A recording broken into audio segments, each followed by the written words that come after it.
It started with a broadcast that no one expected. Early morning in Washington, D.C., television screens across the nation flashed with breaking news. China issues strong warning to the United States. The anchor's voice trembled slightly as the message unfolded. Beijing's government had accused the U.S. Navy of aggressive movements near disputed waters in the South China Sea, and they demanded an immediate withdrawal or they'd respond with force. Inside the Pentagon, a tense silence filled the air. Admiral Ryan Mitchell, a seasoned naval commander with 30 years of experience, leaned over the conference table as satellite images appeared on the screen. Chinese destroyers were repositioning, fast. "They're not bluffing this time," said Mitchell quietly. His words made everyone in the room freeze for a second. Across the Pacific, U.S. destroyer USS Hamilton was already in the contested zone, patrolling international waters as part of a scheduled exercise. But now, it was at the center of a global storm. The crew received urgent orders: maintain position, but stay alert for hostile activity. Captain Laura Jenkins, calm yet sharp, stepped onto the bridge and glanced at her crew. Eyes open. "We're not here to provoke, but we're not backing down either." Within hours, social media exploded. Hashtags like #ChinaWarning and #StandWithAmerica flooded every platform. Citizens across the U.S. tuned in, watching their government face one of the most dangerous standoffs since the Cold War. In the White House Situation Room, President Walker met with his top advisors. "We will defend our ships," he said firmly, "but we will not fire first." But far out at sea, tension was building. Radar picked up multiple fast-moving blips heading straight toward the USS Hamilton, Chinese patrol boats, closing the distance fast. The crew braced as alarms echoed through the deck. No one knew what would happen next, but everyone could feel it: something big was coming. The sea was calm, but the tension aboard the USS Hamilton felt like a storm about to break. The radar technician's voice cut through the silence. "Multiple Chinese vessels, 1 mile and closing." Captain Jenkins' jaw tightened. "Open channel. Let's see if they want to talk before they start a war." Static filled the comms before a stern Mandarin-accented voice came through. "U.S. vessel, you are violating Chinese territorial waters. Leave immediately or face consequences." Jenkins replied firmly, her voice steady. "This is Captain Laura Jenkins of the USS Hamilton. We are operating in international waters under maritime law. Any aggressive action will be considered a direct threat." No response. Just silence, and then, movement. Through binoculars, sailors watched as 2 Chinese patrol boats shifted formation, boxing the Hamilton in from both sides. Overhead, a Chinese drone buzzed faintly against the wind. The crew held their breath. One wrong move could ignite a global crisis. Back in Washington, Admiral Mitchell received the live feed. "They're testing us," he muttered.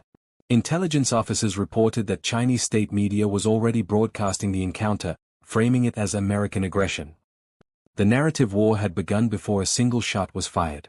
Meanwhile, the president authorized a standby alert. U.S. forces across the Pacific Command were ordered to condition 2 aircraft carriers, submarines, and reconnaissance planes repositioned like chess pieces on a board that stretched across the ocean. Allies from Japan and Australia sent encrypted messages of support, but the world held its breath. Then, at 1420 hours, the first flash appeared. One of the Chinese boats fired a warning flare, but radar immediately detected something else: a lock-on signal from an anti-ship missile system. The room went dead silent. Captain Jenkins stood still for 1 heartbeat, then barked, "Evasive action. Deploy countermeasures." Sirens blared as the Hamilton turned hard to port. Water erupted beside the ship as the missile streaked past, missing by less than 50 yards. The deck shook violently. "They fired first," a sailor yelled. Jenkins grabbed the radio. "Admiral, this is Hamilton, we've been attacked." The ocean exploded into chaos. The USS Hamilton maneuvered hard, engines roaring as waves crashed over the deck. "All stations, battle readiness." Captain Jenkins ordered. The crew moved with precision, trained, focused, but pale with adrenaline. Smoke trailed behind the ship as countermeasure flares streaked across the sky, confusing any potential follow-up missiles. In the Combat Information Center, radar screens flickered with red blips, Chinese vessels surrounding from 3 sides. "They're trying to corner us," said Lieutenant Park. Jenkins didn't hesitate. "Bring the railguns online. Lock targets, but hold fire until confirmation." Every decision in that moment carried the weight of nations. Thousands of miles away, the Pentagon was in full alert. "They actually fired on us," Admiral Mitchell said in disbelief. Defense Secretary Alvarez slammed her palm on the table. Then it's an act of war. The president's face was grim. We respond, but with control. No escalation beyond defense. Orders were transmitted instantly, U.S. Pacific Command to Condition 1, full readiness. Within minutes, 2 American fighter jets, F-divided by a -18s from the nearby carrier USS Liberty, roared across the sky toward the Hamilton's location. The ocean shimmered below them, tense and silent. Their mission was clear: protect the destroyer at all costs. Back on the Hamilton, alarms still blared. Enemy vessels within 500 yards, shouted a lookout. Jenkins gripped the rail. Stand by defensive batteries. If they cross into collision course, open fire. Her voice never wavered. The Chinese patrol boats flashed their lights, a silent warning. Then, suddenly, one of them accelerated straight toward the Hamilton's port side. The American crew tensed. Jenkins gave the final warning, repeat, disengage now or you will be fired upon. No reply. Just the roar of the incoming boat. Fire. The Hamilton's railgun thundered, sending a hypervelocity slug slicing through the waves. The approaching vessel veered sharply, smoke billowing from its side as it retreated. For a moment, the entire ocean fell eerily still. The message was clear: the United States wasn't backing down. But what no one knew yet was that this wasn't over. The real confrontation was only beginning. The world held its breath. Within minutes, every major news network on Earth was broadcasting live footage of the burning Chinese patrol boat and the USS Hamilton standing firm in open waters. Commentators spoke in disbelief: this could be the spark that changes everything. At the White House, the Situation Room was locked down.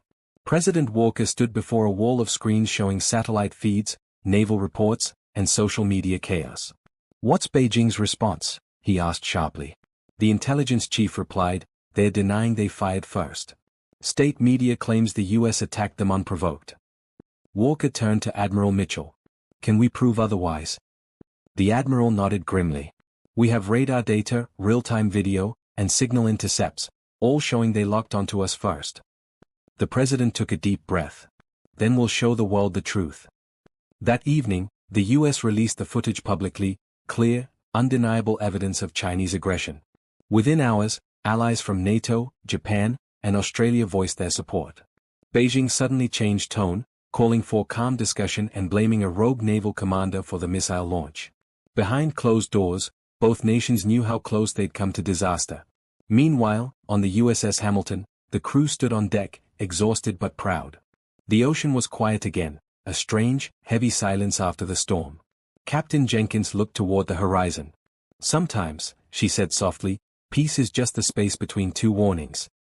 Her words spread through the ranks like wildfire. The crew understood the weight of what they had survived. One wrong decision could have set the world on fire, but discipline, restraint, and courage had kept that from happening. Back home, Americans lit up social media with messages of support for their troops. The phrase "Stand Strong, Hamilton" trended for days. The crisis slowly de-escalated, but the warning lingered. China had tested America's resolve, and found it unshaken. The Pacific returned to calm waters, but everyone knew, next time, the waves might not stay quiet. The ocean had gone silent, but the world had just changed forever.